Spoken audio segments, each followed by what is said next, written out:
Hello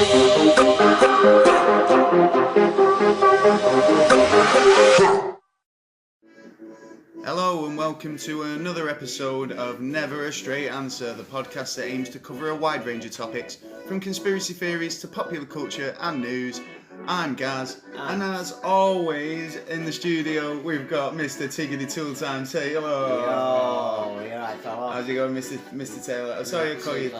You just remind me of Tim Allen in Home Improvement. Mr. Tim Taylor. Well, you remind me of the guy next door. Which, oh yeah. Used to be the Urban Monster. Yep. What was it called? Wilson. Wilson, yes. Yeah, I love Wilson. You never saw his face, did you? No, He always. Ever. Do you know what? Some of the shots on that were absolutely ridiculous. Where they just have like something random in front of his face, like some tribal mask or whatever. He was always up to something a bit crazy, wasn't he? Yeah. We've got a guest today. Yeah, we've got a guest in the Never Straight Answer headquarters, or our Area 51, if you like. Down in the bunker. What happened with Area 50? Well, we could be Area 52. Area 51.1. Hey, that's not too bad. Yeah, I'll go with that. Yeah, well, we've got Mikey. Hey, Mikey. Mikey. Come and give me a big lickety kiss. How's How's it going, bro? Not bad. Yeah, good. So, what have you been up to, everybody? What have you been doing this week? Trying to get back from, the fishing trip. Yeah, I had a couple of days where I had to just chill and sleep. I'd work next day. I had to work till Wednesday, and then I could have a day, and then I was absolutely knackered, and I ended up sleeping lots. And then the weather was terrible for the rest of the week. And I got soaking wet a couple of days. Yes. Not ideal, but no. This is winter for you. It's coming back into the grim season now. We're way over it's getting colder now. It is. Yeah. Actually, it really dropped last night. I remember, it was it looked like we were going to have a bit of frost underfoot. But I think we're definitely getting to now. Yeah, probably. Yeah. So, definitely. So, anything been happening in the weird world this week? We've got little bits and bobs going off. I mean, have you heard about the? Well, actually, I'll tell you. I've got a good story actually. Sorry, I know you've got one coming up. That's actually really fascinating, and it's got quite a lot to it. But I've got this one here. Remember the other week we were talking about DARPA? Yeah. Yeah, and it was the Andrew Basiago time travel experiments and stuff. And basically, if you don't know, DARPA's a wing of the Department of Defense, and they developed a chip that basically you implant in your brain, and it's and you can be able to control drones and jets. Yeah, drones basically and jets. If you you can rather control a fleet of drones. Yeah. So you could have 3 or 4 drones up in the air, all being controlled by your thoughts. Or you can control a mid-range jet. Yeah. Well, what is it actually? A chip within the brain. Yeah, well, that's what it looks like. They've basically said it, and it's come straight from the horse's mouth. It's come from the DARPA website that they've developed this. Now, my only concern. They're future developments, aren't they, of military equipment? Basically. But my concern is the ethical implications of it. The kind I don't like the idea. Where do you draw the line? Are you going to become more, robot over human? I would say it's a bit of abuse of power, isn't it? Yeah, I think because you're going to get someone that's going to use it for their own gains. Yeah, well, totally. I always think though it's when you start messing with technology and implants and stuff like that, you're basically starting up a social class system for one, because you've got people who can afford the latest and greatest upgrades, whereas the next guy can only afford the bog standard implants. Then you're seen as a lesser class of person, because you've not got. And how good's the chip if you've got to pay a tenner for it instead of 500 quid? Yeah, exactly. And how fast does this technology develop? How fast do they develop it in terms of how fast does it go out of date? Because how often are you going to have one of these chips replaced? Yeah. Because it's outdated or it's faulty or whatever. And then, like I say, it gets to a point where you start thinking, are you human anymore? And you've crossed the line and become something else? Well, don't you think it's already started that way? because of like I think it's Estonia. I can't remember. It's Another way of Europe. controlling population as well, though. Well, yeah. Well, Because this is it. You've got chips, you can use them to spy on people. Well, this is what yeah. digital cities are about, and there's already one made. They did it when Europe was born. I know there's office buildings that they basically say that you can have a chip implanted and it's like as small as a grain This of is rice. country zone. And then, you know, it gives you access to certain parts of the building that Yeah. you're allowed to go in. Yeah.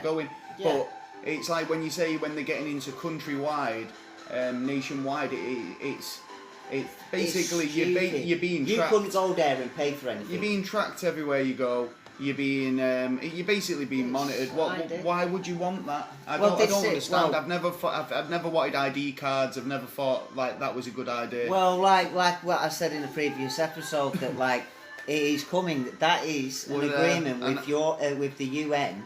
Every country has to have an ID card by 2030. We kind of do in passports. If we're and not stuff. in the European not Union, everything. then should we not be allowed to not have them? Yeah, of course we can. We have that option to say, you can do Hold that, on, but we won't. Yeah, but that's the same with But like then they'll these... say that you can't come in our country because you've not got our relevant ID cards. So Yeah, but it's all about the... Yeah, at first they were going to turn around and say, yeah, it's voluntary. But as soon as you get to a certain degree of people who've got it, they're going to make... Yeah, exactly. So 51%, bang, it's mandatory now. Well, so then you have to. So you are eventually going to get forced upon it. I mean, unless the people don't get it in the first place. The idea that, you know, somebody's thought, yeah, this sounds like a great idea that I'm going to invent this chip that's going to allow me, or the user, to kind of... super soldier. Yeah, of course, that's exactly what they're after. They're after a sort of an enhanced soldier. And maybe their argument might be that, you know, well, if we can develop this chip that we can control drones and like drone soldiers, that it kind of makes our military not have to go out into battle and we don't lose lives because this one soldier can control someone in a platoon of drones. It's a good thing, but you've got to think of the other side as well. They'll use that technology, develop it better. Technology. And personally, I think the ethical totally implications of this outweigh the kind of the good. Yeah. Whenever you design something, you're going to get someone out of 10 people. You're going to get one out of there going like, right, I'm going to use this for a bad thing. Yeah. And then if it works for him, people are going to look at him and go, well, if he's making money out of doing that and he's getting away with it for so long, I'm going to do that.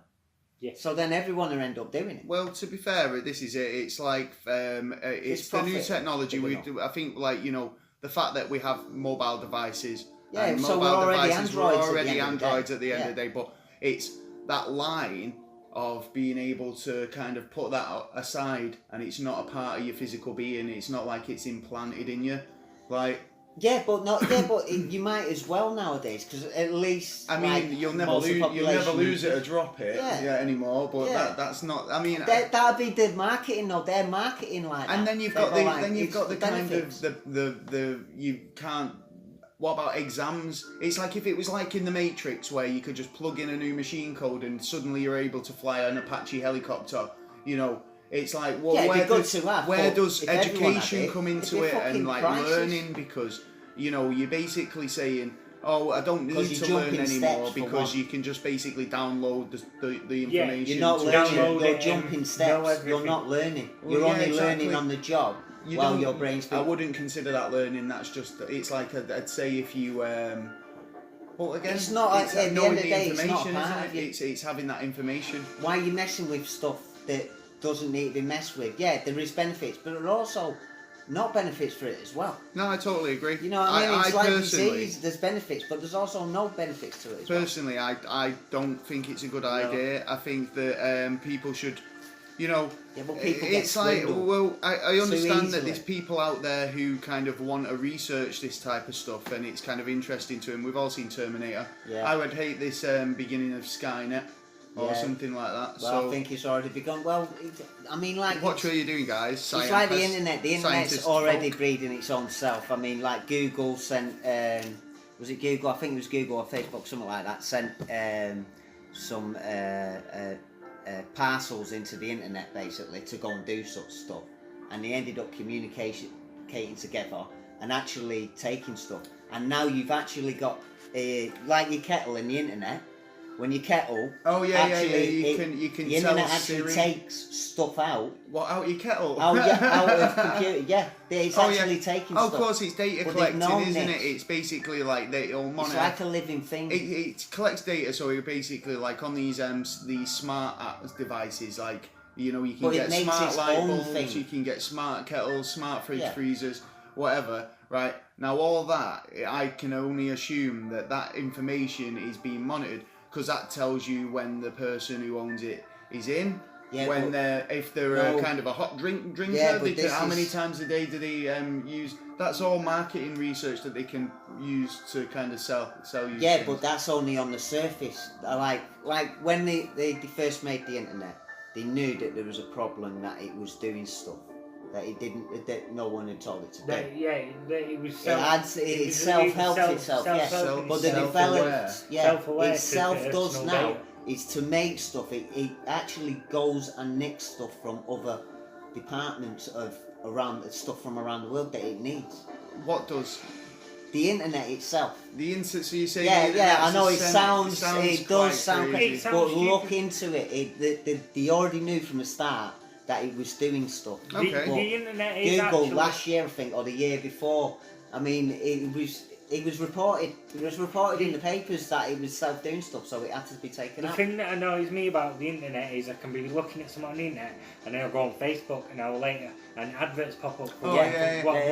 That's targeted advertising. Yeah. I think we talked about this before, haven't we? It's like that's collecting data that they've got no right to take. Oh, of course. I haven't said you can have you have, because whenever you click that agreement that says, you want to use the cookies is data storage, data collection. Yeah. So if I go on Shoe or go on Foot Asylum or JD or other trader shops are available, then and I look at a certain pair of trainers, then they'll target that pair of trainers at me until I buy them. And then even after I buy them. But even your phone does that. I mean, mate did a test where he left his phone, he went outside to his missus, he said to her like, right, we're going to talk about going to Brazil, yeah? Right.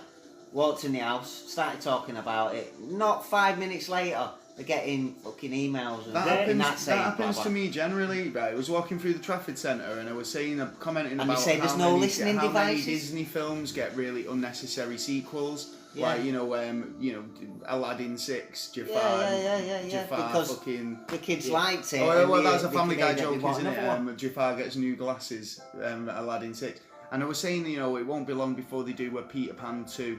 And then this was years ago. Yeah, we walked into the Orient in the Trafford Centre, and on the screen was Return to Neverland, Peter Pan 2, and I was like, see, and I always feel like when I mention it, then it'll happen. Yeah. I've been saying for years though that I've brought this up before, that Wesley Snipes should be brought back as Blade, right, for Marvel, because it's Marvel property, and I always say Wesley Snipes is the only guy who could play Blade. You bring Wesley Snipes back. And now apparently he's doing 2 projects for Marvel. Amazing. I said also... Yeah, because what did I say the other day? I said I was talking about horror movies, and I said, do you know what was a good horror movie that, is due probably a good comeback? No. Candyman. Yeah? Jordan Peele. Yeah. Jordan Peele from Key and Peele, who actually was the director of Get Out, is looking at it as his next project. So, don't know, you say stuff, and it's like whenever you choose your DVD, and then it's on ITV the next night. Always happens. It's like I've noticed a difference as well. I just want to say this about phones. I've had Android phones and I've had Apple phones. You've had a shitload of phones, my Apple phone, in the past fortnight, every time I have a conversation with the wife, Siri keeps activating itself, that's what happened with mine. It happened with my iPhone, and it usually was when I was talking about conspiracy theories or anything a bit strange. Siri would activate and start listening. I thought that was a bit bizarre. If anyone else has any issues like that, leave us a comment on Twitter, because I've got rid of my Apple phone now, because I'm all about. I have no choice. I don't use any Apple. I'm going back to nothing at all. Yeah, Android as soon honestly, because I never had Android. Google come up and go, sorry, I didn't catch that. No, and no, I get no. that a lot. I know, and I don't ever think that my Google is listening to me or activating unnecessarily. So. I'm not even saying the word right now. Algorithms. That's the fella. Have you? So have you got any news this week? I have. It's an interesting one actually. It's been going on since the 6th of September, and basically, observatories that look at the sun. Yeah, I've seen this. In America, in one place in America, they legged it from the place and went to a place called Sunspot in New Mexico. Now this is that story that it's been all over the mainstream media where they basically evacuated a little community, didn't they? Yeah. Where the observatory was. Like something like 15 miles or something. Some stupid. Now I'm gonna even the post office. It's a bit of a funny story because I've only heard bits, and when I first heard this story, I thought it was a bit weird, right? And there was a lot of kind of conspiracy talk on the internet. Yeah. And it was, there was no official reason for evacuating at first. And at first there was nothing coming through, and everyone was. I mean, the sheriff didn't even know. The FBI basically come in and went, "We're closing this place. Nothing. Carry on with your business." Now that's horrible. Imagine you're the sheriff of that town, and you've had big swinging dick sheriff. I'm the sheriff of these parts. Well, and then all of a sudden, the FBI Men in Black show up. Just pop in and go. No, sorry. We're taking over. I must have missed this one. Yeah, we've not heard any about this. Well, we'll fill you in. Yeah. So, it's good. Give us the gist, Taylor. Basically, then when it first closed, these observatories look at the sun and the sun only, and that's all it does.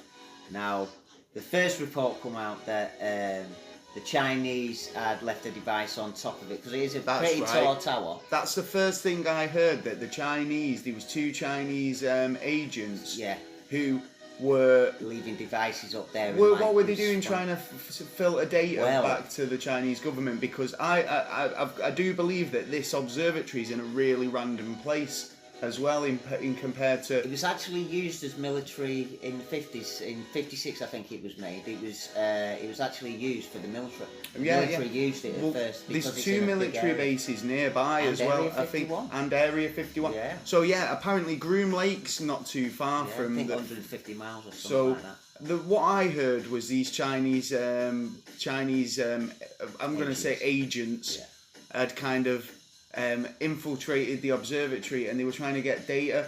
Don't know if they were trying to get data on Area 51 or the activity over at the RAF base or at the Air Force bases, but that's basically where it left it, and it went it was about 10 days where there was literally nothing happening. No, because it opened up about a week and a half later. About a couple of days afterwards, there was a report that there was a dead body that was found in the woods that's right near it, and basically over the years there has been bodies found there. Okay, because it looks really idyllic as well. If you see photos of the observatory, it's like on the edge of a mountain, and it just looks beautiful. Like it's a nice little area. People great to work there. Now, what I heard after that was the reason why they'd evacuated was because there was a person or persons on the compound who would kind of give basically cause danger or cause harm, potentially cause harm to these people. Yeah, that was roughly the same time that it was said that there was a dead body. So, but has anybody been arrested? Has we got any suspects? No, there's actually no clearance on anything about it at all. What about the dead body? Do you reckon the dead body could be the person? I can't say there was a dead body, because if there was a dead body, well, first off, sheriff gets involved. Well, no, because you'd think that if it was a dead body there and that turned out to be the person who they were after, they would have told people. There wouldn't be no secrecy in kind of releasing that information. Yeah. So, no, I don't believe it to be the truth, the thing. But you do call bullshit on that. Well, yeah. Is there any kind of other theories? Well, there's apparently there's a place called Shag Harbour. Now there was a UFO. Shag Harbour, yeah. If you want to go there, it looks okay. Where's Shag Harbour? It is in America.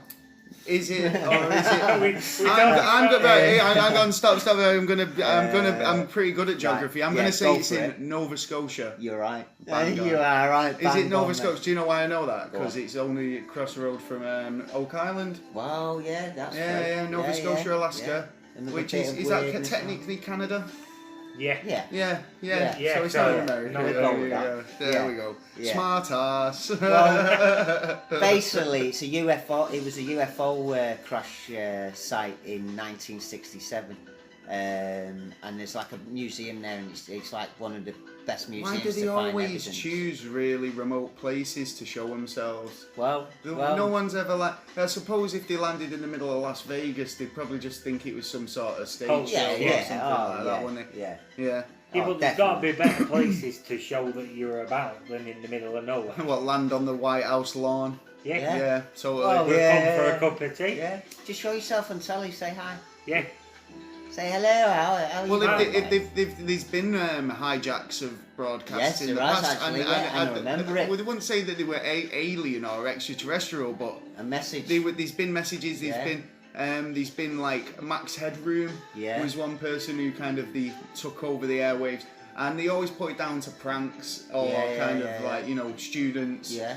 But because there's a possibility that quite intelligent people. Now I always had an idea of, do you know when they basically turned off the analog signal? Yeah. And now we're on digital. Yeah. Right. For those who live in the UK, anyone outside, it's like having basic cable or like terrestrial TV or like the free one, right? Yeah. So BBC. we're on now a digital signal. Analog signals no longer going.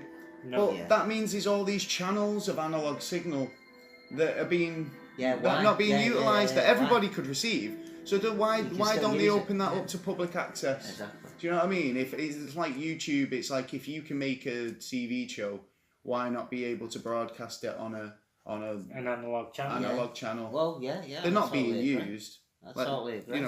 Or are they?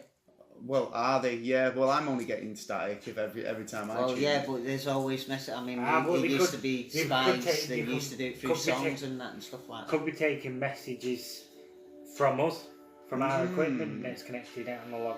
Well, yeah. It's like the film Poltergeist really wouldn't work in this day and age either, because not in digital. In digital, they were just sat there looking at a black screen, like nothing happening. It's like watching the old films and like you've still got two sides, black. Oh yeah.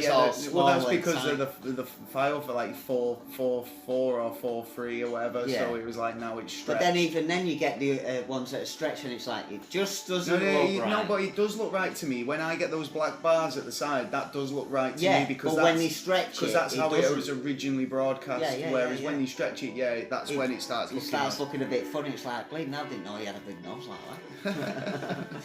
Well, look at his fingers. See anything more to this story then?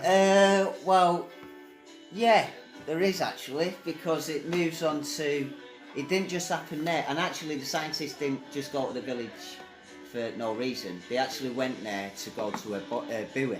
You know, one of them in the sea that. Oh right, yeah. Because there's been a temperature change. Because they kind of check for sea level and stuff. Yeah. But this all goes down to the temperature change, and it dropped or went high for a certain amount of time. So they were thinking if the equipment was noteworthy that they've registered something. Yeah. And it was worthy of them going out to check on it. So then they went back, and then there's supposedly a couple of images before it turned off.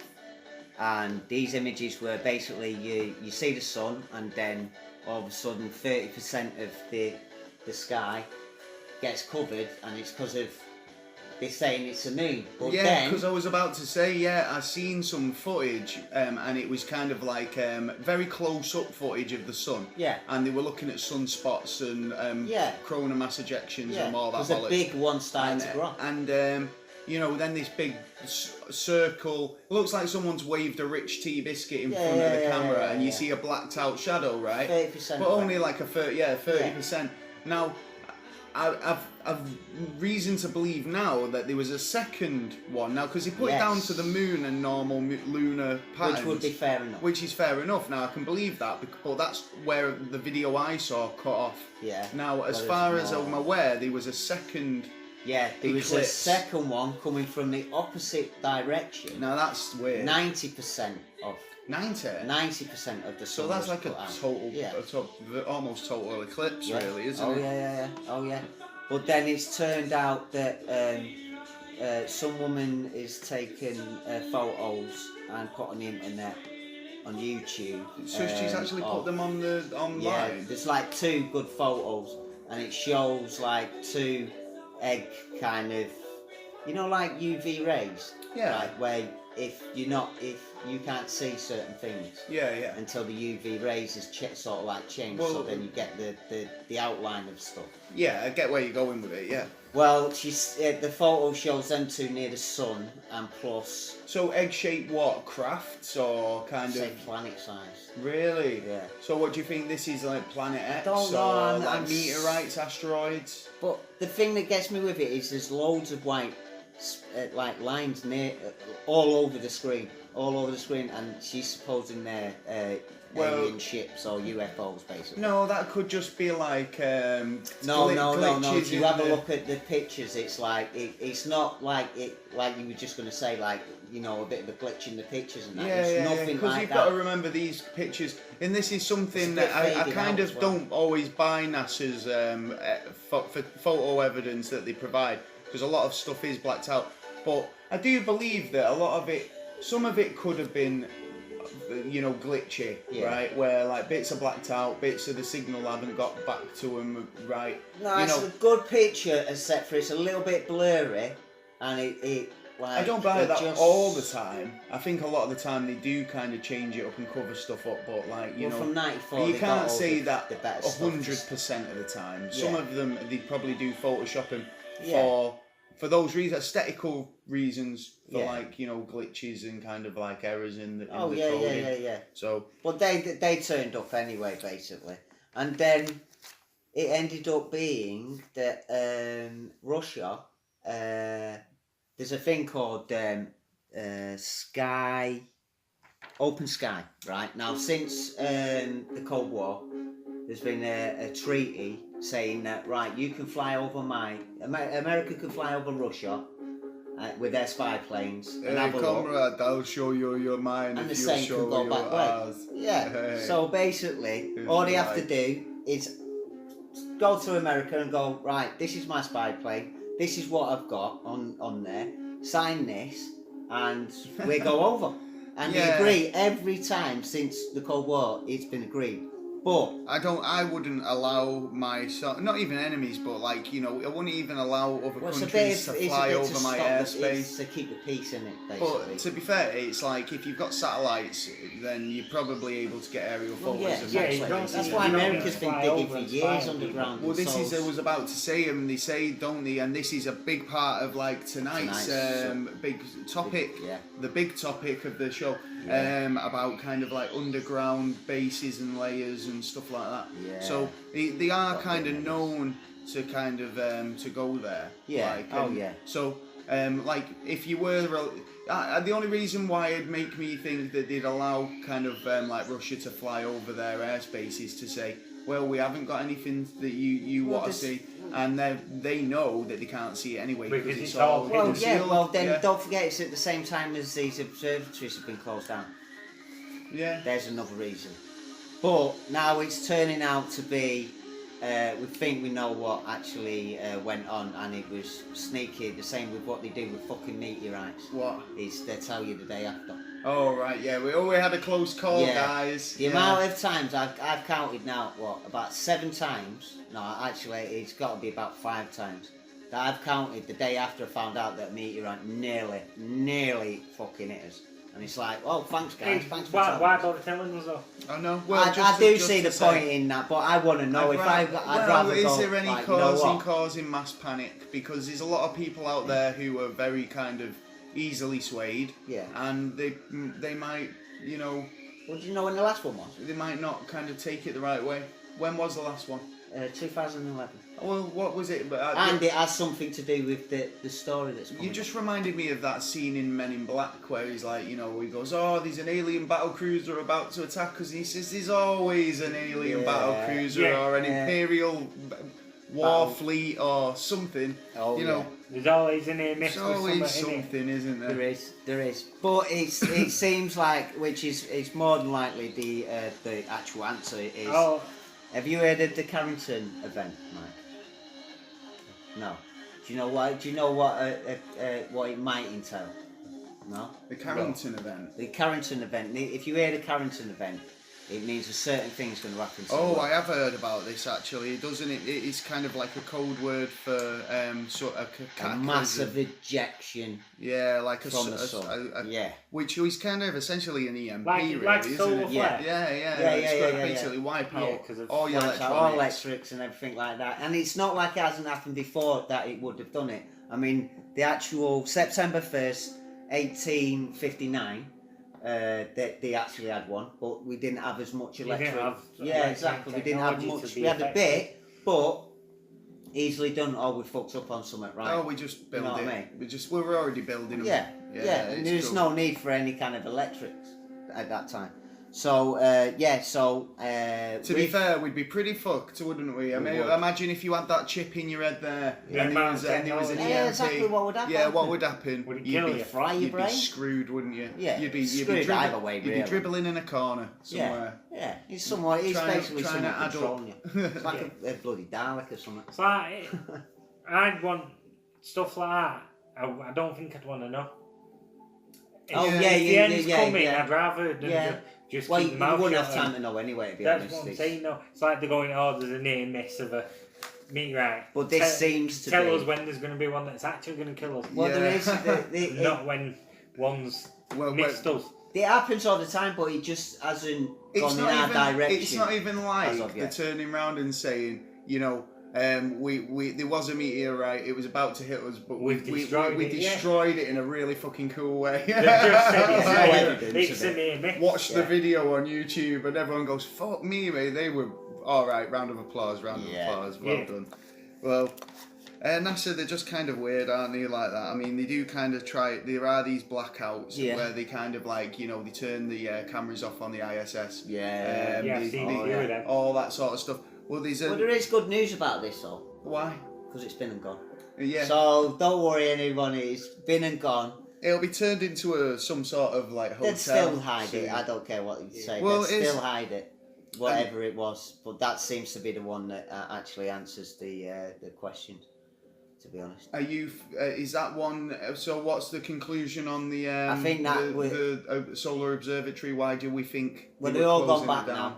They've all gone back now. Yeah. They're not saying anything. I think it's just cover up in it for some. You think there's a cover up? Yeah, because it stopped all around the world, plus certain cameras around the world. Because there was a lot of other observatories linked, weren't there? And all the cameras stopped to those. Yeah. But they obviously didn't want people to see what was going on there around about that time. No. So, I mean, I hope that more information comes out about it, or at least if they can kind of come up with a suspect for this anonymous person that they think. Yeah. But like usually, it probably won't hit anywhere else for a while now, because it's going to be something like a dead story. But this is where people need to come in and go, you know what? I remember that, but I want to hear the rest of it. It's like Gaz said though, there's allegedly body, but nothing's been said. Yeah, exactly. That, and you'd think it's cover up. You'd think that if there was a body and it was the suspect, that they had no qualms about saying who it was at this point. And they'd say if they come to go and pick the body up and stuff like this, there would have been cornered off, there would have been more agents there, there would have been police have to turn up, the hospital would have known, the morgue would have known, that would have been leaked out. So at the end of the day, I don't think there was a body there. So for me, I'd say it's cover up. Cover up. Yeah, cover up. Right. Guilty as charged. Oh yeah, we've got Judge Taylor in the in the Jesus. The judge is final. He's called I've bullshit called on it. that one. Yeah. Right. Well, talking about kind of the blackouts and stuff like that. There's a bit of a conspiracy happening at the moment relating to the Mars rover. Oh, right. Now the Mars rover it's lasted a lot longer than most people assumed it would. Yeah, How long was the original mission It was set only for? supposed to be there for about a year. Yeah, well, it's absolutely smoked that, hasn't it? Totally, Really. totally. Well, there's actually two rovers, isn't there, up there? Yeah. Is it Curiosity and Discovery? Yes, that's right. One. So you've got Curiosity and Discovery. I think Curiosity is a solar-powered rover. So. If I'm wrong, please correct me on Twitter. I'm quite open to constructive criticism. Yeah, criticism. Right, and then Discovery is a nuclear battery powered. Yes. Right. Yeah. So golf till the bloody stars burn out. Yeah. We hope so because unfortunately there's been a bit of drama with both of the rovers. One of the solar powered ones basically stopped in its tracks because there's an epic dust storm happening on Mars. You heard about this, Mike? Yeah, This is the biggest dust storm. So what do you reckon about it? Since man has been able to look up at the stars and see Mars's red. Well, there has been storms like that before, but nothing in this Is it? Nothing in this. Is it a real storm or is it made by the equipment that's up there? That's what I wonder. Well, I think it's probably a real storm. I think basically it's a big dust. We get these Sahara sands blowing. We get them as far as England. Yeah, now, well, you know. You brought some here now. You brought some here. No, I think a lot of people who. There's a lot of people who think that this isn't what's it? Like I don't know what that was there. It was just technical issues. There's a lot of people who think that these dust storms aren't sand. It isn't sand from the Sahara. Oh, I don't know about it. I think it is sand, but what I actually think it is actually the planets. Maybe Nibiru. What did you think? Like it's like geomagnetic sort of like because we're whipping the sand problems. up. We're having problems with our planet. So do you think the weather we're having here at the moment is kind of somehow linked to the weather that the other planets are having at the moment? Yes. Yeah, that could make sense. To totally. be fair. Well, so you think there's something happening within the galaxy universe that's kind of putting everything out of kilter? Yeah. Now that does actually fit into the Planet X theory. It does. It does. A lot of things do, but they still don't go like, well, yeah, is there a possibility? There's probably not. I mean, this is an up-and-coming show that we're going to be talking about. I think we're going to be going balls deep into Planet X. All Dave I'm going doing is shitter. You're making a point. That's how Dave I'm going, son. It's like what's X in Roman numerals? What's 10? Right, episode 10, Planet X. Yeah, we've got Planet X coming up, episode 10. Alright. Episode X. Right. That's what we're like doing. Okay, we're going on then. We've got it's not long. Yeah. We're fast approaching. I thought it was like the equipment, because millions and millions of signals are sent out every day from our planet. Yeah, it could be. And you don't know what's out there. Yeah, that's true. We don't. We think our signals said, could have two, like what Lee said, the magnetic. Yeah. Well, we've got two now, haven't we? We've just found this, I think it was last year or this year. We've got two magnetic fields now, and it's like, hold on. I heard about that. I know. And is this the other aurora? These are like, they were talking about basically we have the Northern Lights. Yeah. And they've started seeing another aura. I think it's in Australia. Yeah. I'm not sure. And it's a different colour. Well, no, they always say that it's kind of like the magnetic, the magnetic poles and reacting with the atmosphere and stuff like that. Don't know the exact science. The sun shows it fires the energy out. It basically goes round. The colours have something to do with it though. Yeah, so it's like one's green and one's kind of like a purple. Yeah, it's like nitrogen on one of them. So, but I think the second one, even though it's kind of relatively new, it's I'm gonna have to get back to us on this one because it's like I don't want to be giving out the info if I don't get it right. Okay. But there is something about the auras that I'm gonna try and find in there for next week. Yeah. So Discovery on the other hand has basically had a glitch in its computer systems. Funny, isn't it? Yeah, and they don't know if it's linked to the dust storm or not, or the sandstorm. But basically, it's lost its ability to transmit data back to Earth. It's lost its ability to transmit data back to Earth. Should tell itself. That's it, Bowie. Bowie. Oh, yeah, you know. Yeah. He's a star, man. Yeah, so like, you know, which means that it's not able to like transmit photographs. It's basically the only thing it can do at the moment is diagnostics. So it can tell NASA everything's kosher. It's cool, but the computer system can't do it. So I think they've closed it down to try and reboot it and get it back up and running. But it could be the end for the Discovery rover. Yeah. We don't know. But there's more conspiracies linked to it because basically people are saying that this is a classic NASA move.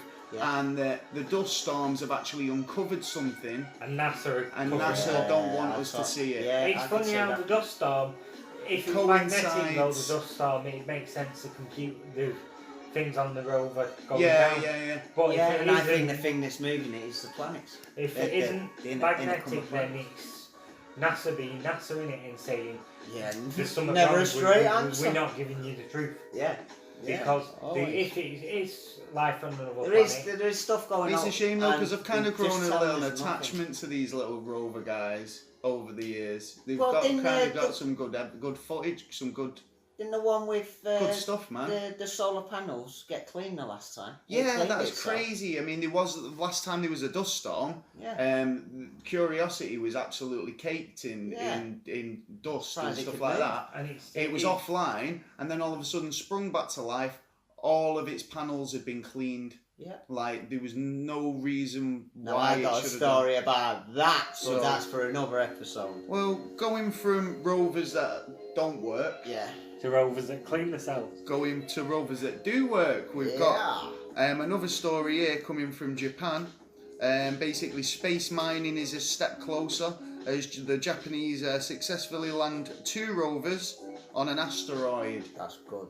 The 2 vehicles known as Minervello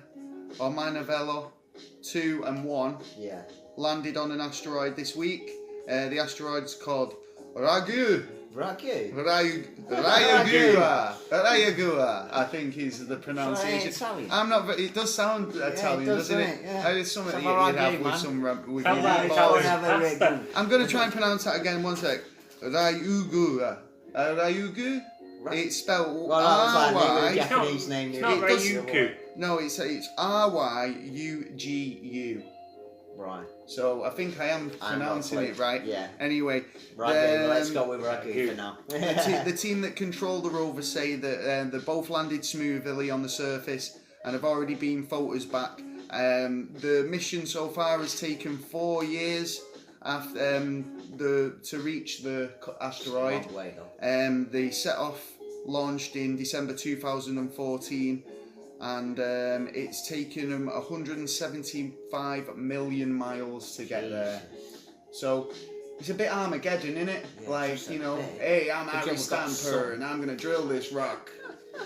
It's good though because I mean, like I say, it's like it was nice that we are getting out there. I mean, but how far is 175 million miles in grand scheme of things?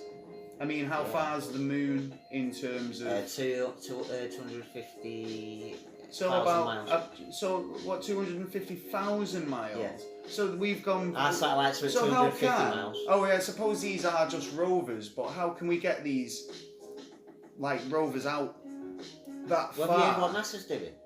Apparently, they're going to send a satellite around the moon, going around the moon, and it would be the first place to go for the next journey to Mars. Yeah, well that was kind of always the plan, wasn't it? Because they used to say we'd land on the moon, but now they're going to stay above the moon. I mean they did actually, again talking about Armageddon, they used that technique in Armageddon. Did they? Yeah, so that's fucking right. There you go. That's why they're turning off all the art imitating life or life imitating art. Well, you know. Actually, this is it. They always say science fiction is science fact.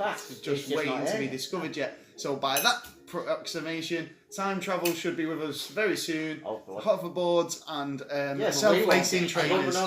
Yeah, self-lacing trainers, hoverboards. You ain't getting no hoverboards. Your jacket is now dry. Yeah. Naughty boy. No, I want all that. Happening.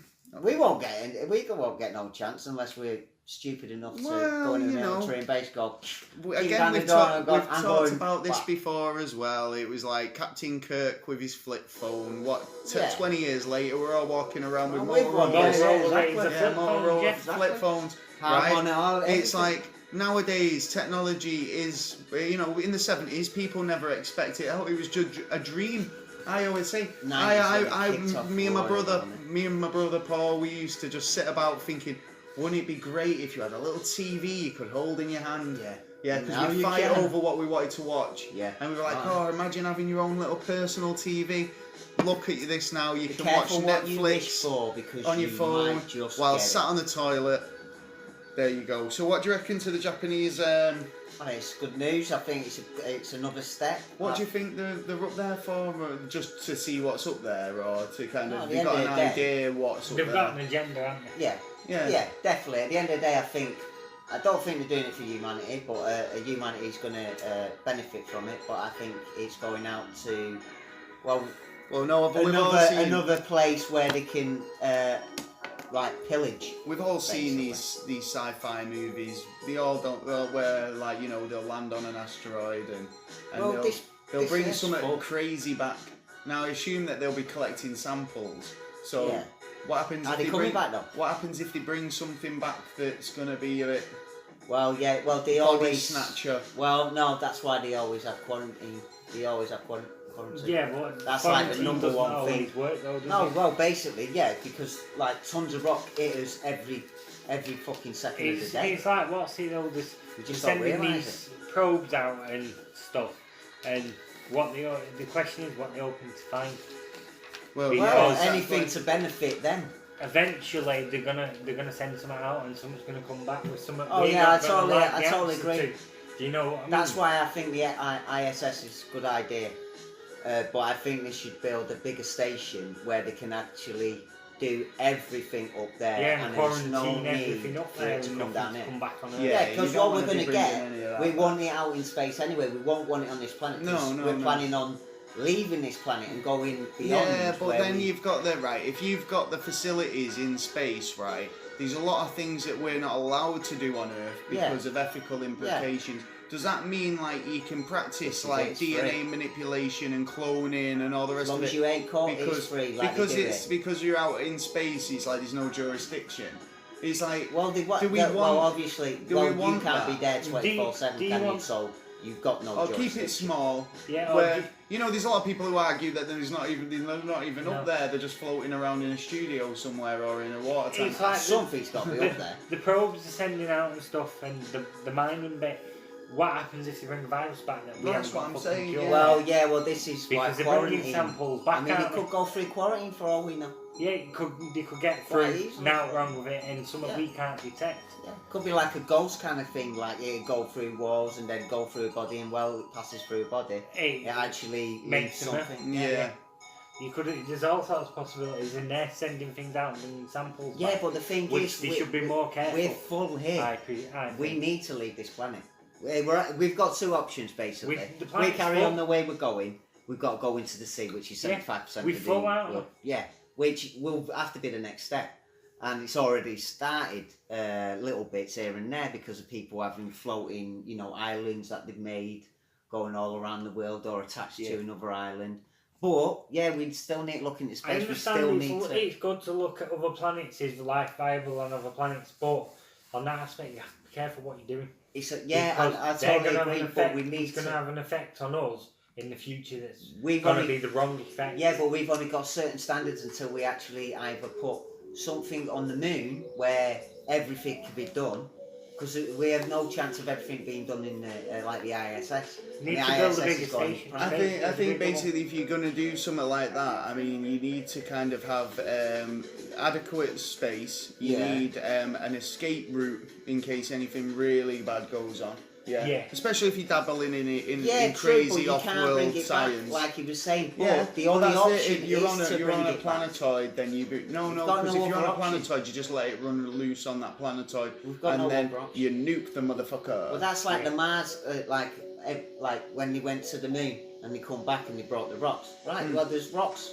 of that in the world. Oh yeah. Now, for all we know, in 20 years' time, they all crack open and something fucking comes out of it. Well, they're trying to say now that the Mars rover is actually only in a remote island off Guernsey or somewhere like that, or no, Iceland, which they own. Possibility, right? And the terrain does look quite like that. So the rocks that they're bringing back are Earth rocks anyway. Yeah. So that's what we know.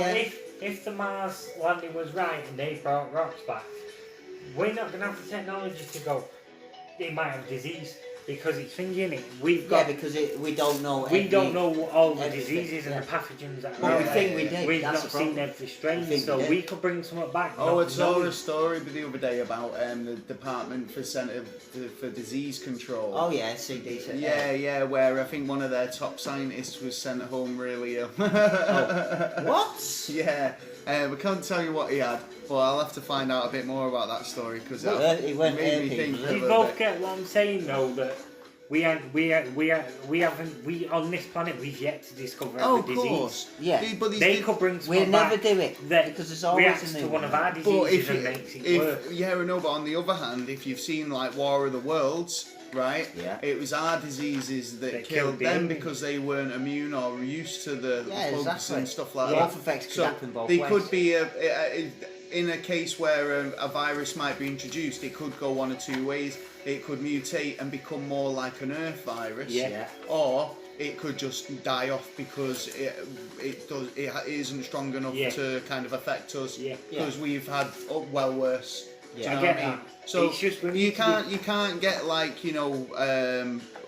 worried about those type of things. I'm just saying that we need to just be careful with what we're doing. Of course they do, and I think that they should think about the ethical and moral implications of all what they're doing. These scientists a lot of the time, but I think a lot of the time they just wade in because they're being told to. What was it? I'm doing a lot of film references tonight, but Jeff Goldblum, Jurassic Park, they were so bothered about worrying whether they could do it. Yeah. They weren't.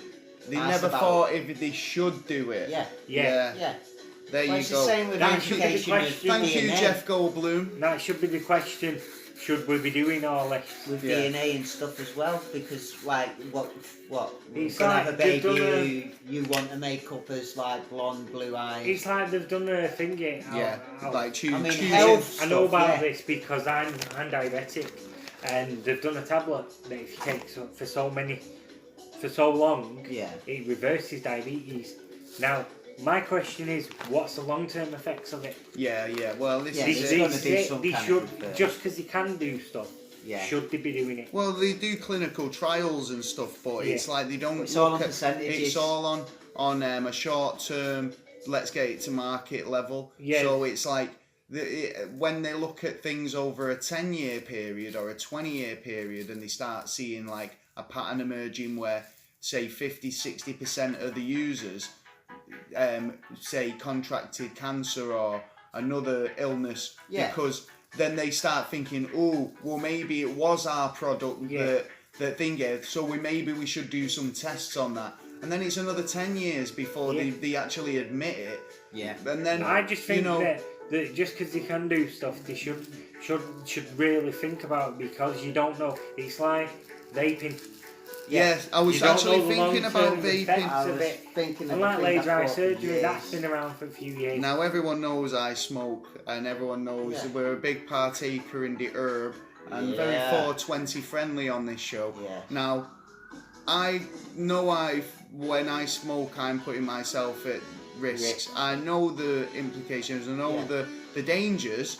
Right, I never kind of like advocate it to anyone. It's up to you what you do. Right, but there's been so many studies on tobacco and cannabis that we know where we stand with it. I think it was only 50 years ago where doctors turned around and said, Have a cigarette, Miss Johnson. You'll soon feel better. That'll calm your nerves. No worries. Pip pip. Yeah. Jolly ho. This is sort of your leg that you just got chopped off 5 minutes ago. The prescribed cigarettes, and then it was only like I say 30 years, 40 years later that those health risks started to come to light. With prescriptions now.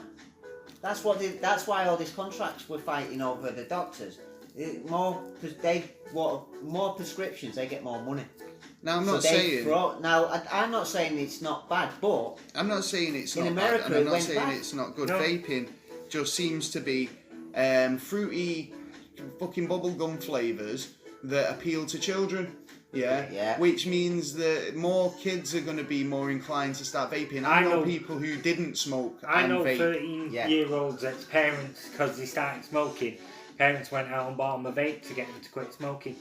No, that's not good. That's not good parenting. No, vaping. Well, you beat that out of your children. You make them smoke a whole carton of cigarettes under the stairs until they come out. It's like when you breathe a vape into a bottle, and then a clear bottle, and then put the lid on and leave it as it all disintegrates in the air or whatever you call it. You start to get liquid around the edge. What's that doing to your lungs? That's going to be liquid on the lungs.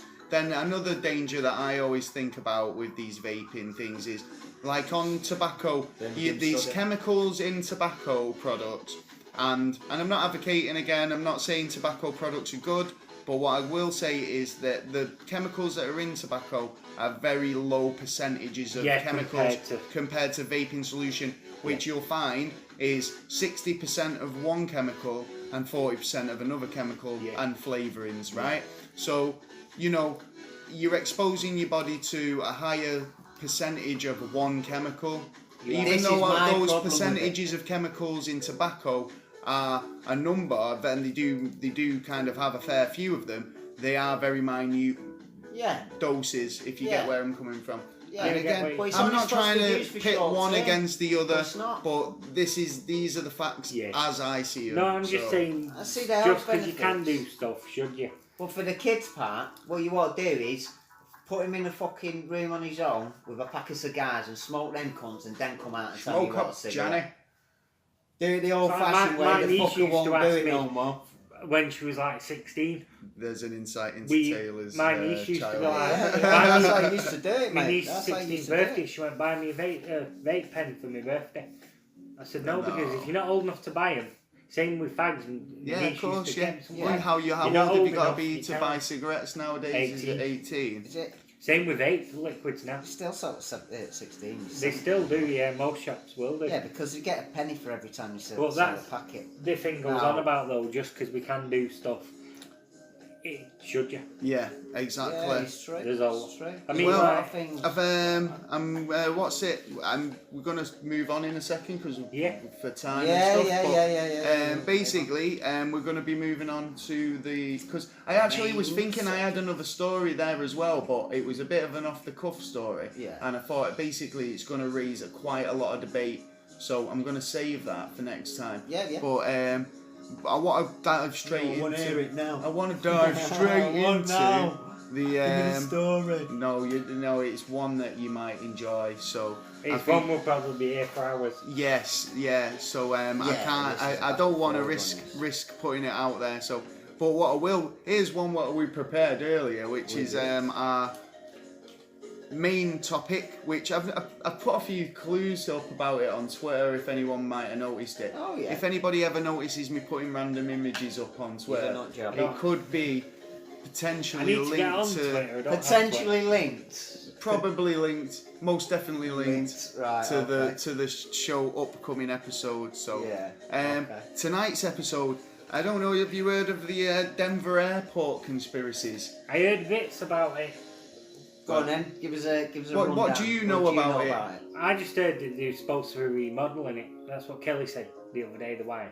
Oh, right. Some people have said that the money that's been funded into it, my mate was saying the other day, they're using it for other things. That's all I've heard. Right, well, they have indeed been remodelling it, and I've got a bit of a story about the remodelling, which I'll kind of come into in a bit. But like I say, this is the episode. What episode is it? 8. 8. Yeah, episode 8, Denver Airport. Yeah. So we've all polished our tinfoiled hats and cranked up the white noise machine, and Taylor's checked for bugs. Yeah. So we're pretty much ready to go. We are. So the Denver Airport, if you don't know, is the conspiracy of basically the airport itself is steeped with mystery, imagery. The imagery and artwork alone is kind of worthy of a conspiracy, but there's so much more to it that it just borders on the bizarre, right? It is a bit silly. So the airport was commissioned, but it was met with protest by the people of Denver and Colorado because why? Well, because there was already an airport in Colorado which was literally a stone's throw from the city. Then why? There was no issues with it. Well, there was no reason, and there was nobody who could understand why. So, like I say, there was protests on it at the town planning and the town hall. It's pretty big. I think it's 53 miles large.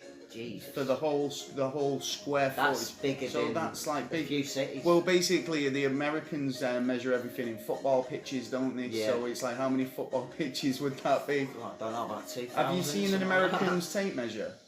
No. Well, it was measures in football pitches, doesn't it? So it's like fucking size of a Volkswagen Golf. Yeah, 90 yards or something like that. Not 90 yards, is it? Well, it's 53 miles large, and it was due to be completed in 1994 in the April. But the airport was when it was due to open, but there was just problems, so it went over budget and over time. Nearly double the budget. Exactly, it was like $4.8 billion to finish this airport. Jeez. And it went $2 billion over budget, so virtually just nearly over half. Yeah. So, if you sounds like the funneling money though there. Yeah, I mean, to go that big and much over budget. Well, this is it, because during the construction, there was loads of things that they were putting into the airport, and then basically saying, "Oh, we made a mistake," but not really.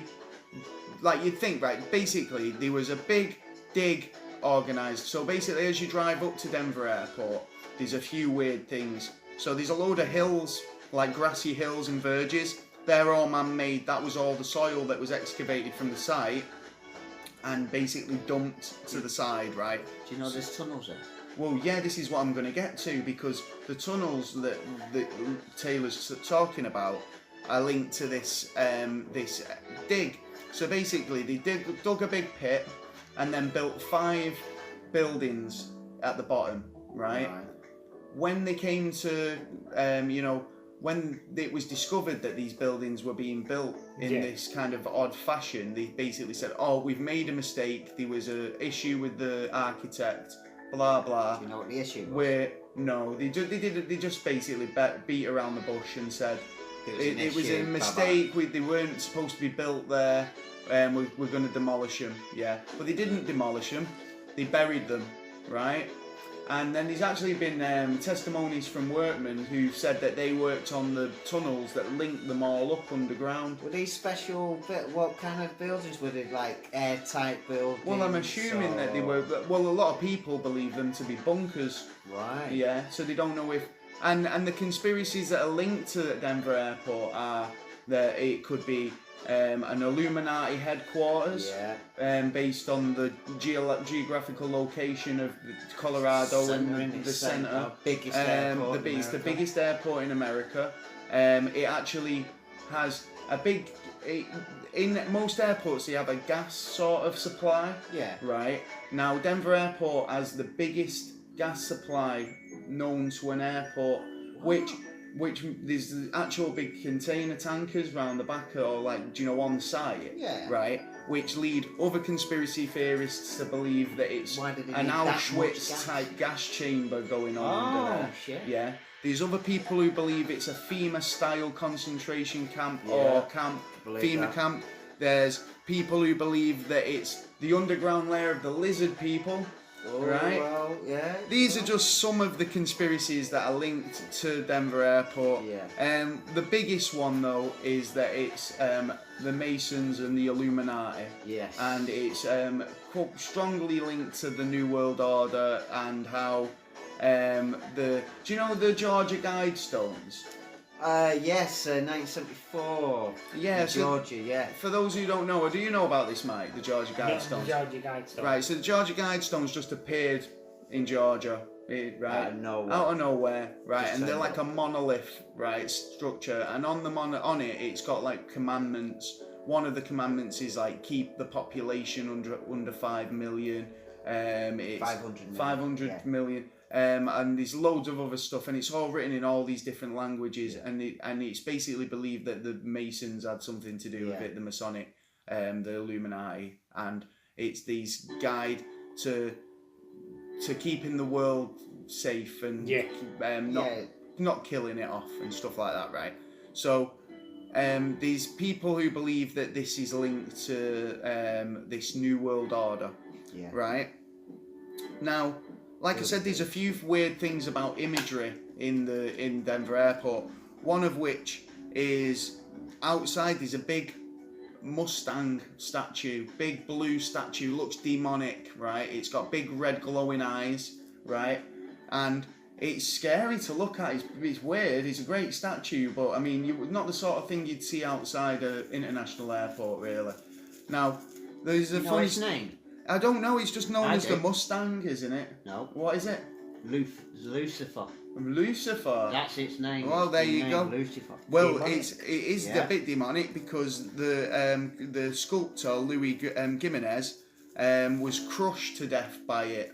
Yes. On its completion, it basically fell on him, and it severed his leg, and he died from bleed out.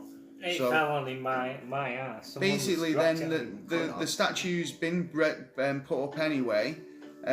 So very demonic though. It is weird, isn't it? It's red eyes and shit. It does make you wonder. I think I've seen pictures of that because I've seen like a picture of Denver Airport. Yeah. Well, like that's pretty much what comes Google, up when you put in Denver Airport. That does come up quite often. Her theory for it was they was using it to fund all money. Like Black Ops? Yeah, to fund all money. Well, it's like CERN, outside CERN. Do you know what that statue is? It's a god of destruction. Yeah. Now why?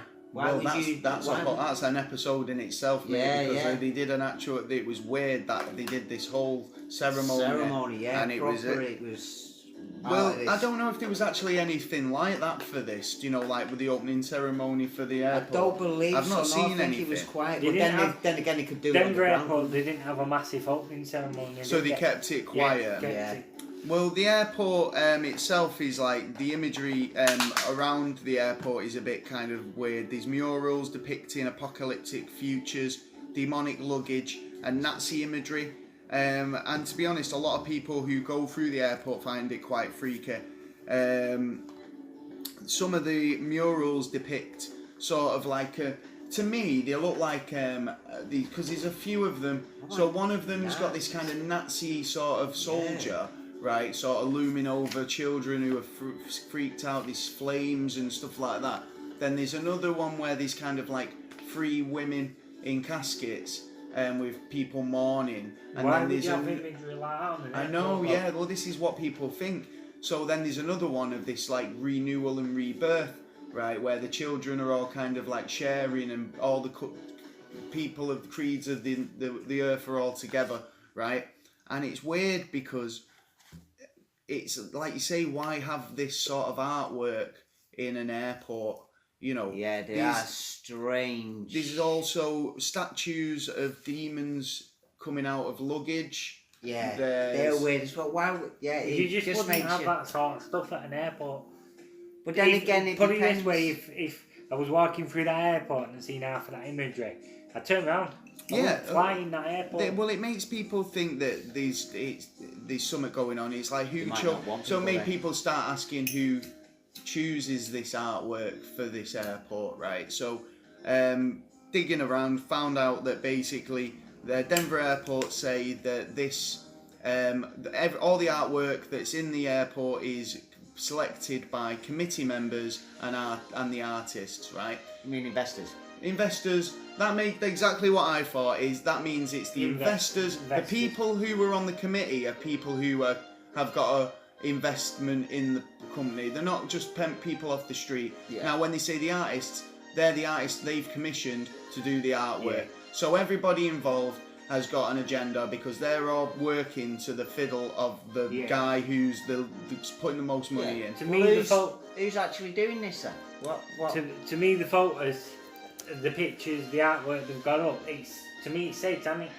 That's how it comes across. It comes across as satanic. Now, there's been a lot of kind of satanic cult suggesting. Well, there's been suggestion of that exact thing, a satanic cult and a Nazi satanic cult. If you look from the aerial photographs of the airport, it actually resembles a swastika.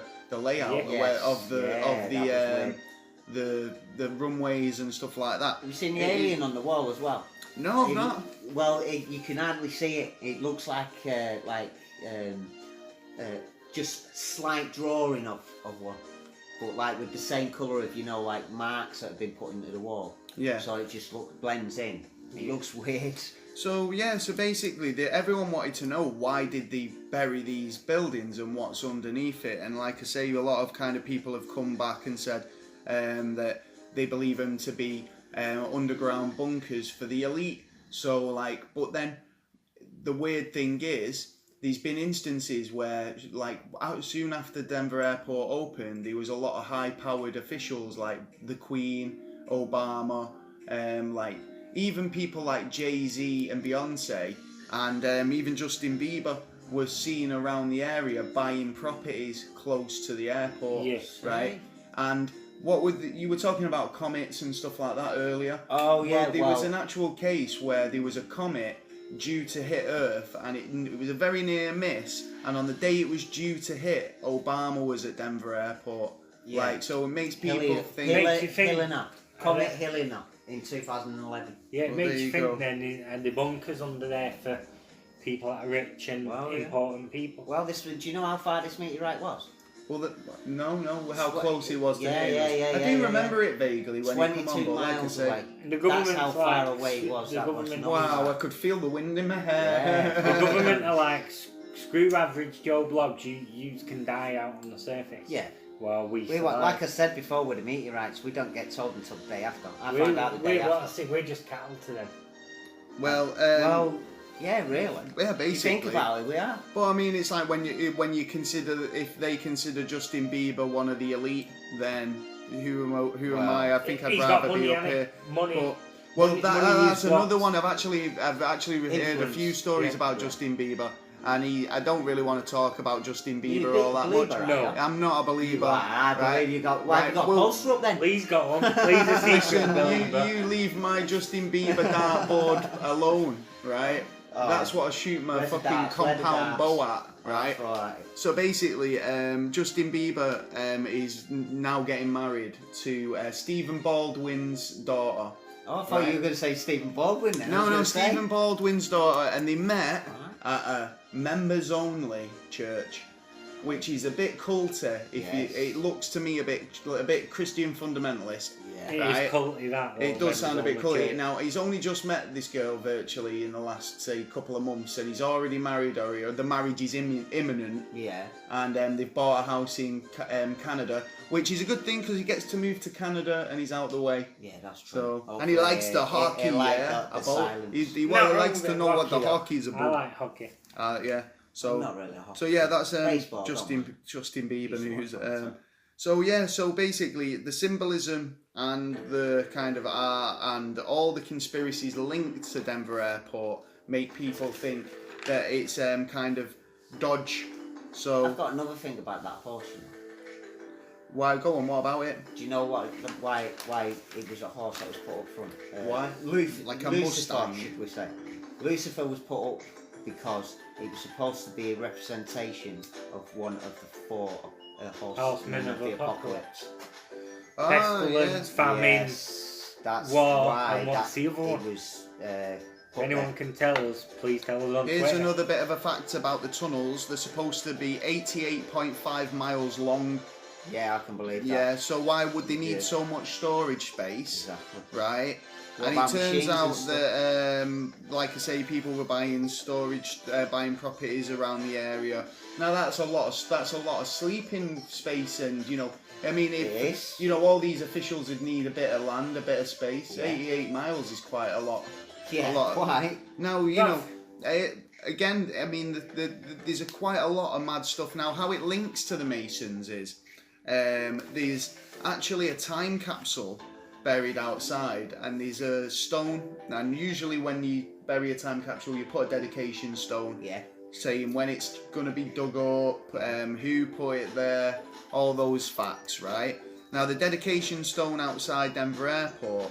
It's due to be dug up in 2094, which is 100 years from its burial, which, as like I say, it was supposed to be opening in 1994 in August. Yeah. And on the stone, it signifies quite a lot of weird stuff, man. I know I've got a little weird stuff with this as well. It basically says that it was put there, and the airport was built by the New World Airport Commission, right? So these are the top end. Sounds quite ominous to me. Now, looking into it, there's no such thing as the New World Airport Commission.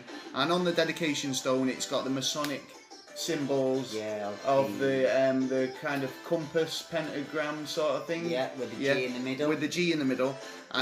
It's just bizarre. I mean, I've got somewhere else about that to the actual date that it's written on there. Which was March 19. 1994 that they buried it. Now the conspiracy theorists coming up with, now if you take the 19, add them together, it comes 10. Yeah, and it ends up being the 33, which means representation at the top.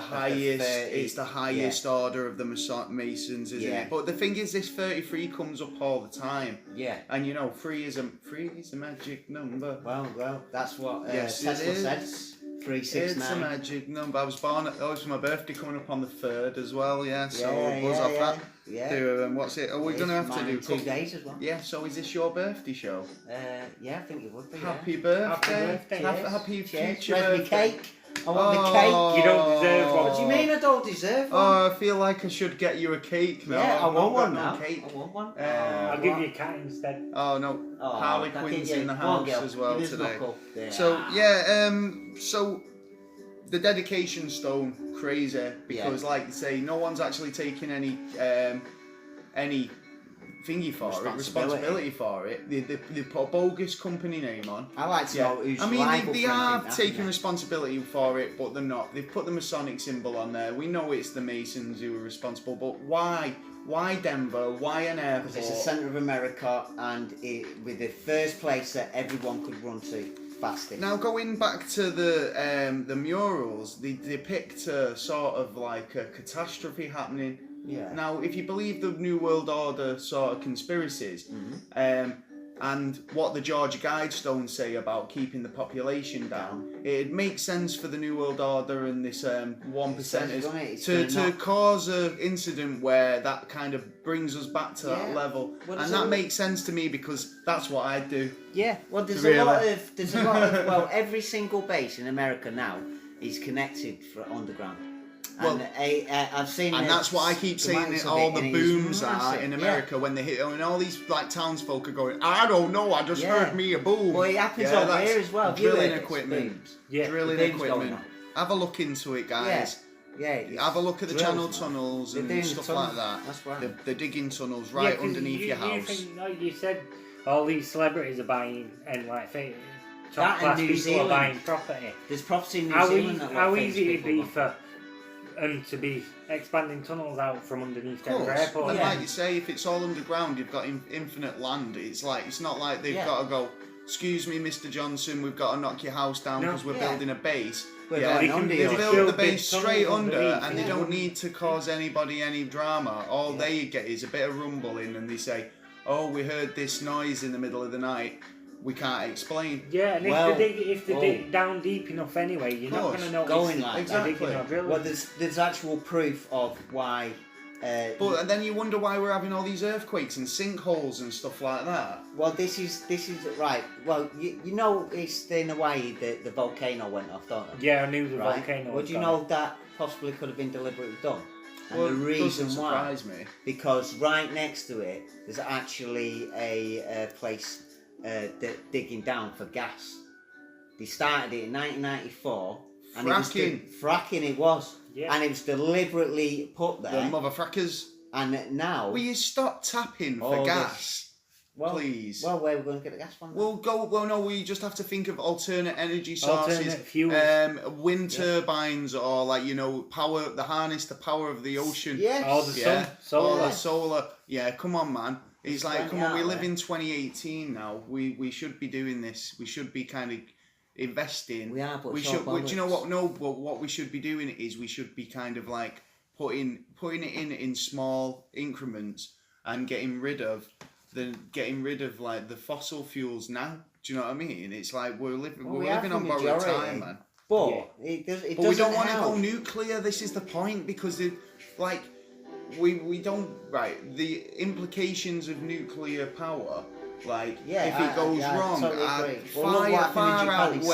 far outweigh the positives. We've been poisoned by the one that happened in Japan still, and it's still leaking out shit. But it's like no one's bringing this up that it's been leaking out shit. And like, did you know this as well? This new report of America.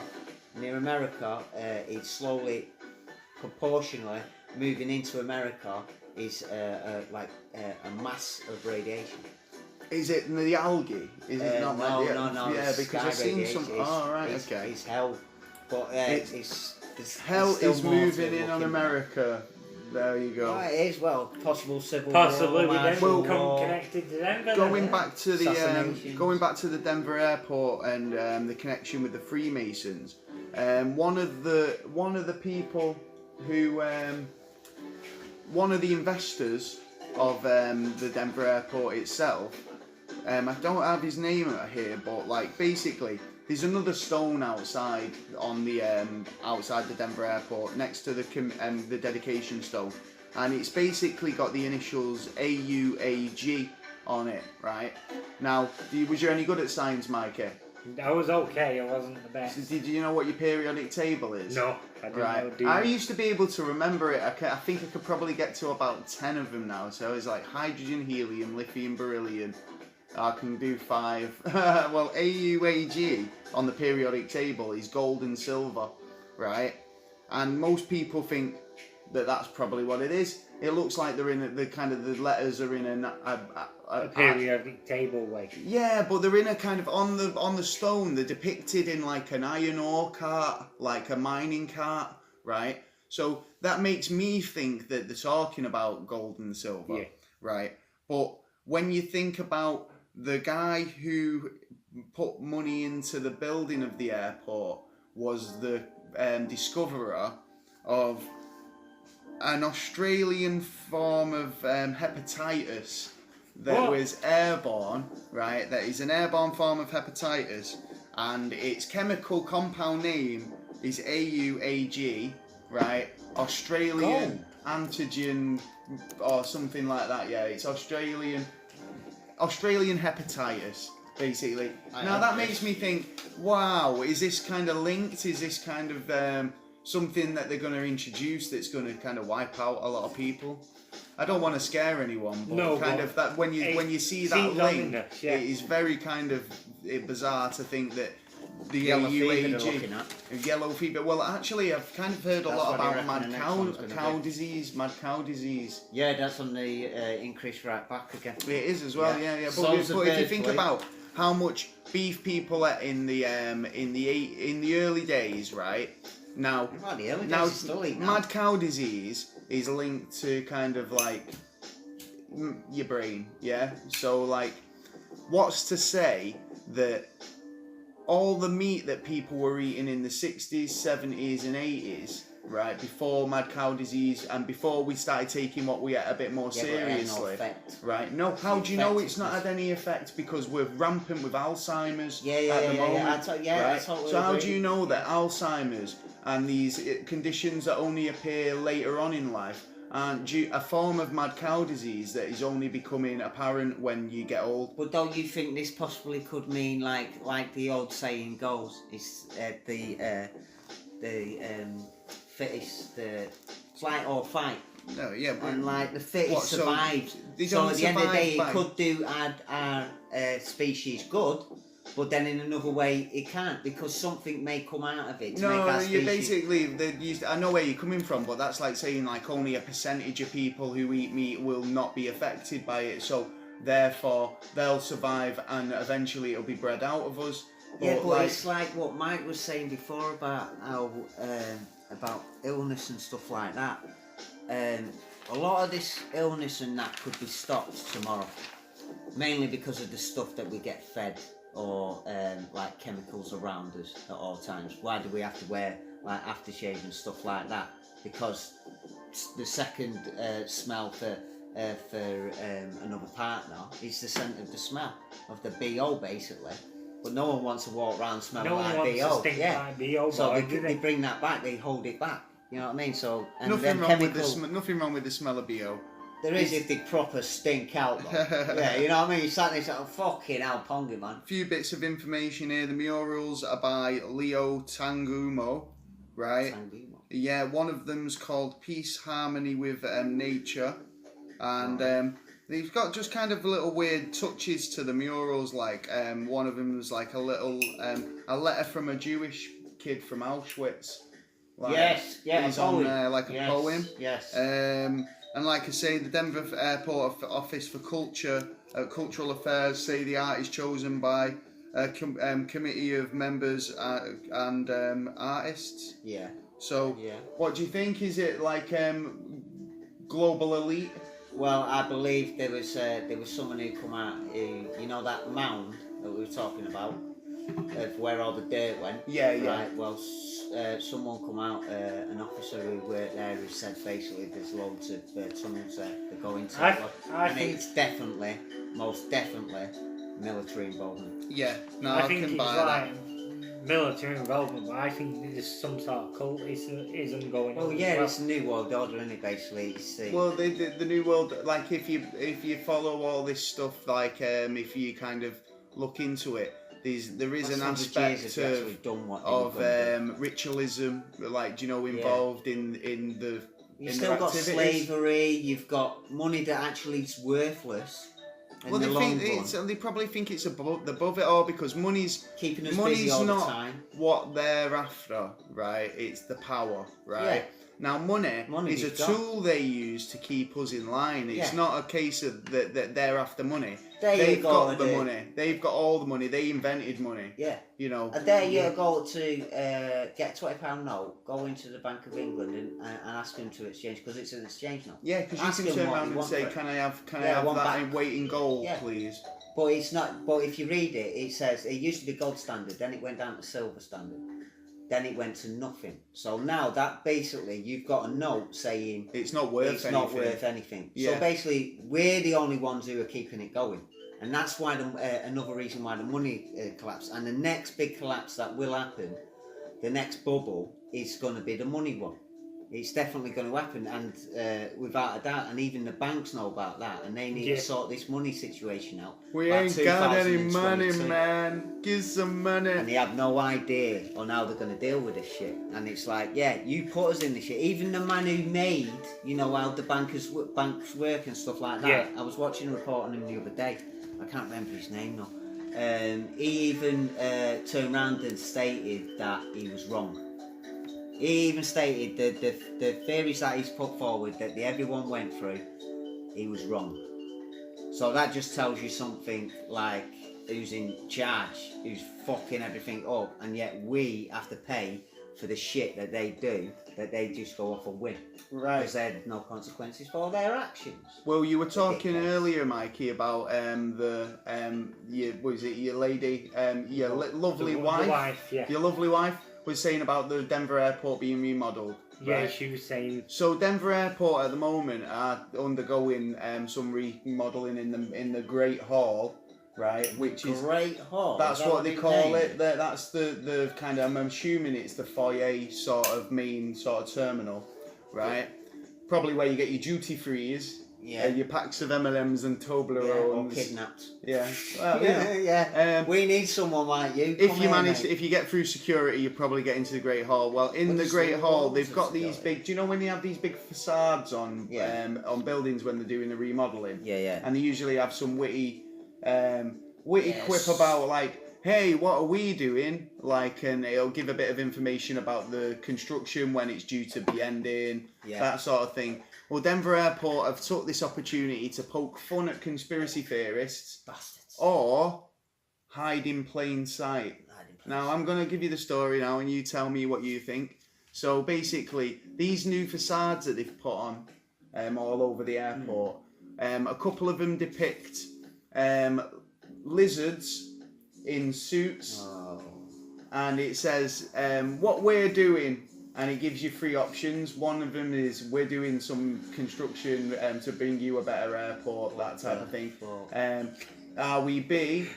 Dickheads. Just doing like, covering up something. Like, I don't know. Like, there's a second option. But the third option is, or are we digging and refurbishing the lizard overlord's underground lair? Let's go for C, because it's probably the right fucking answer. Right. Then, there's another one which basically just says... construction or cover up? Cover up, definitely. Cover up. So like you say, they are doing some construction. So, but basically, are they making a poke at conspiracy theorists there, or because they think that because they're doing a bit of construction, conspiracy theorists are gonna be going on? Well, what are they up to? Big it's grown now. They're doing some. They're adding a new wing to the FEMA camp. Yeah. All these things. Well, they can't all be true, can they? Not every theory. No, there isn't every shit. But wherever there's a lie, smoke, there's always a little bit. Wherever of there's smoke, there's fire. Yeah. And the evidence that comes out. I mean, it's the same on UFOs, right? With UFOs, right? Let's say out of 100 UFO cases, 2%. You don't know what it is, yeah? You haven't got a clue what it is. The rest you could turn around and say it's space bubbles, fucking whatever. It's swamp gas bouncing off Venus. Yeah, it's my mate with the torch. So, all that kind of shit. It was hot air balloon that bounced light off Venus that mixed with some swamp gas that made you hallucinate. Yeah. I was stoned out my fucking nut that night. Oh, you were just on some good serious smoking some really good shit, man. You had some good biscuits with it. I would never be a credible witness in a UFO sighting. They just go, you've been smoking weed, haven't you? They say that about me, the amount of medication I'm on at the moment. I've seen stuff that at home that I'm starting to think is not normal. Yeah. And my wife just goes, oh, it's the medication. Fair enough. So I'd make a bad Can explain it away with the medication. Yeah. So I'm gonna go conspiracy on the Denver airport because I think there's just too much weird stuff. I think the imagery in that alone is a bit much. What do you think, Mike? I'm thinking cultists. Cultists, I'll go with cultists because some of the statues and the pictures have got there. Well, why would you put that kind of shit? You're supposed to make it a happy place. If I arrived at Denver Airport, I'm an immigrant, and I've been I've been fucking evacuated from my country, and I've arrived in Denver Airport. I ain't going through the doors. It's gonna make me go. But then again, I'll go home. It looks better. It's looking at them better pictures. at home, It's like you're going from bad to the flight, as in the coffins, and then back you come into the it's like a rebirth sort of thing, but that's what people are pointing at with the New World Order. And why would you have the 4 men of the apocalypse, 4 horsemen? Why would you involve that into that? Maybe he was supposed to make 4 of them, and he died before he got the opportunity. Yeah, because in it, they were deliberately put as the 4 men of the 4 horsemen. Yeah, but there's only 1 horse. In it, war, pestilence. No, there's a picture of it. Famine and death. No, inside there's a picture of it as well. The 4 men. That's what we know. Satanic people believe they can bring forward the 4 horses of the apocalypse. Yeah. It depends what you call satanic. Well, because Christians believe that the apocalypse are going to happen just as much as satanic people do. Yeah, I think every religion's going to be Christians believe that there will be a rapture.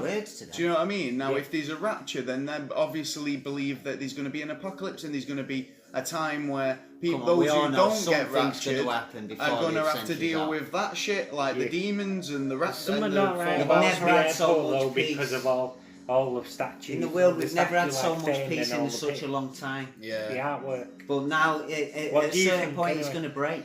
Well, I'm going to wrap that up. What do you think, I think that it's Illuminati. I think that it's an underground facility. It's military run.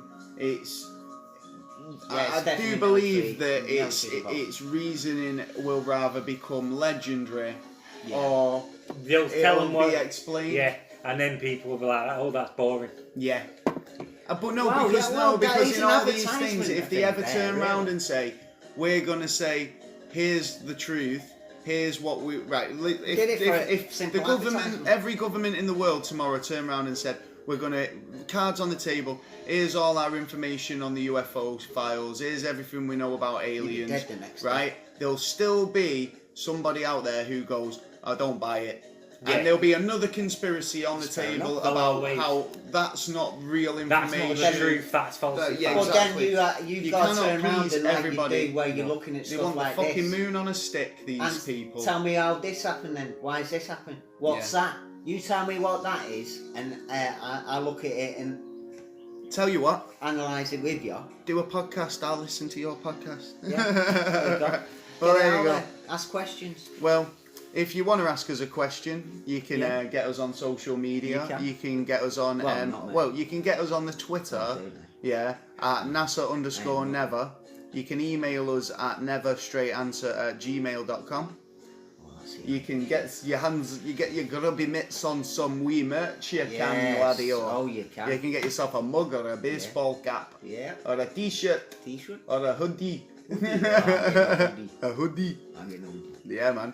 You want a hoodie, don't you? Yeah, I'm gonna get one. Oh, I can get you some good deals. And the baseball caps. Yeah, man.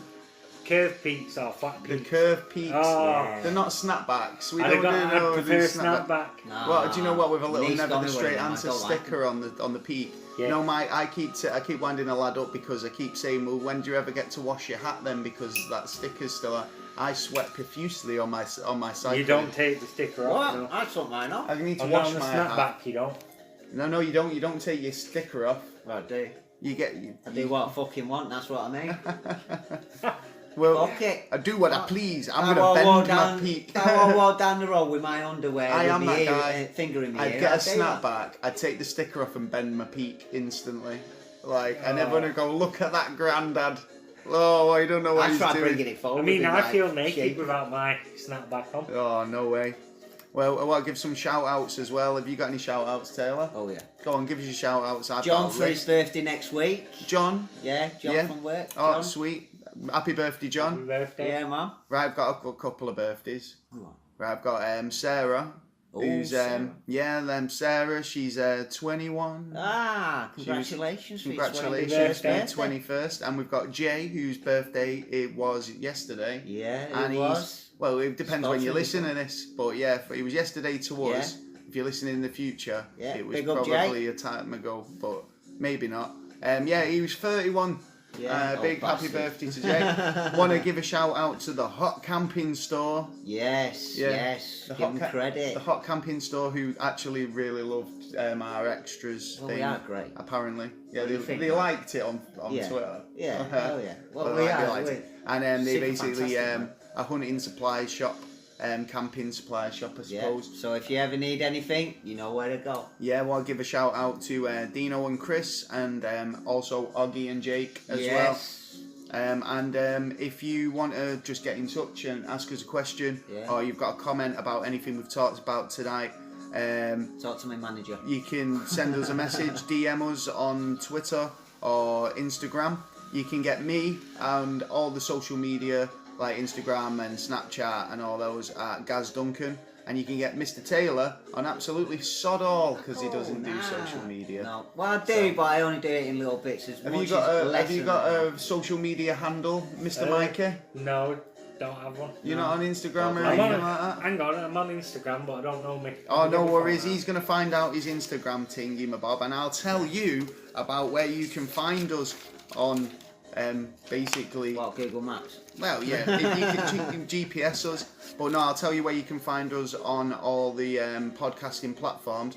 And we're getting actually, like, we're getting on all of them at the moment. Oh, right, here we go. Mad Mike. W87 if you want to follow Mikey on Instagram, you get to see some of his photos and stuff. And like I say, I keep getting like messages on Twitter and stuff going, we've added you to our podcast network, and I'm not asking them, they're just asking us, they're just putting us out there, which is good for us because it just means that more people get the opportunity to listen to us. So podcast platforms we are available on. Big up Anchor FM, who is our sort of distributor, if you like. Actually, that's who I use. Do you? I do listen through Anchor occasionally. Yeah, good. But like I say, I've always used Castbox, and for ages we weren't on Castbox, but we've recently gone on there now, and I'm as happy as Larry because do you know what? It makes me feel good seeing our logo next to the big boys in my subscription box. So like we're I nearly said, big boys. We're nearly out of our nappies. I know, nearly. Well, we've got Anchor FM. We're on Anchor. We're on Spotify. We're on iTunes. We're on Podknife, Google Podcasts, Breaker, Castbox, Outcast, Pocket Cast, Radio Public, Stitcher, Podchaser, Podbean and Castro. And you're on the app, brilliant. Is it Applecast? Applecast as well. There, is that iTunes? Yeah. So if you want to catch us, you've got no bloody excuse to subscribe. That's true. And give us a like, and then maybe rate us as well. So and that's pretty much it for today's show, I think. Is there anything else you want to talk about? There's anything you want to talk about, Mike? No, I've got something in mind, but I'd say that's a whole other podcast. Is it? Yeah, paranormal stuff. So. Mikey likes his paranormal, so we'll probably be doing a paranormal show at some point. I hope so, because I enjoy doing this. Yeah. I've got a topic you, man. that we could talk about, and it's imminent, but I think I'll save it for another episode as well. No, let's give him a little extra. It might make episode. Might make the extra though. Next episode, right? So basically, we're talking about the extras, right? We've actually got an extra coming up.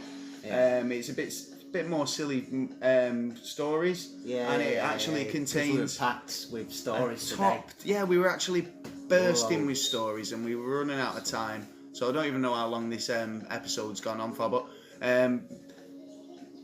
basically, we've got an extra episode coming out in a couple of days as well, and it's actually got a top 10 10 most stupid laws in Britain, or I had a couple myself. Previous law, some of them are not standing anymore, but some of them are. They're pretty silly, and it's a good time.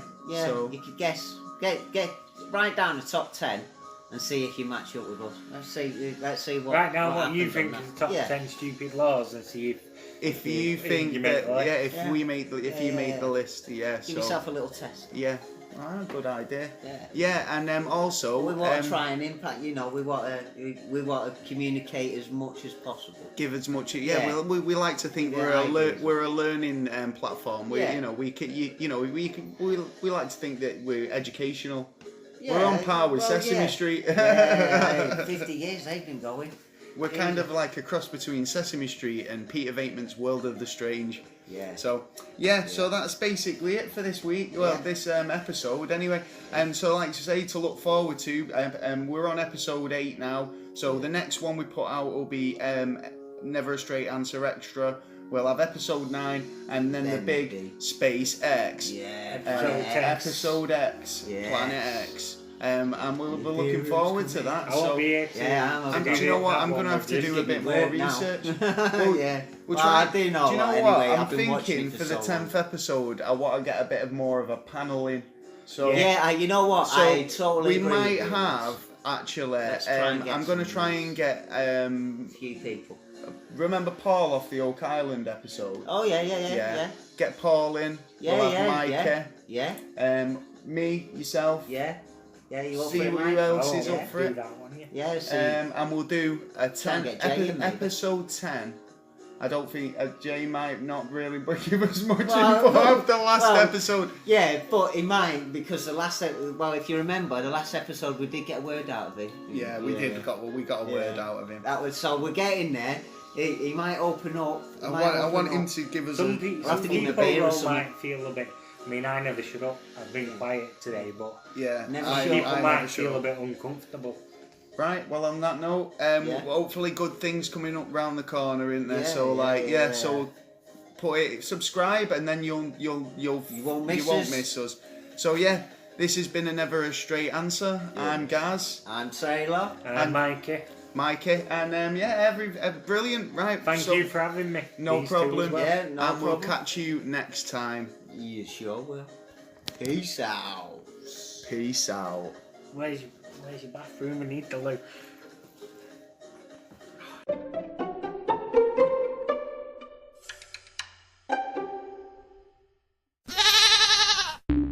The podcast you just heard was published with Anchor. Got something you want to say to the creator of this show? Send them a voice message using the Anchor app, free for iOS and Android.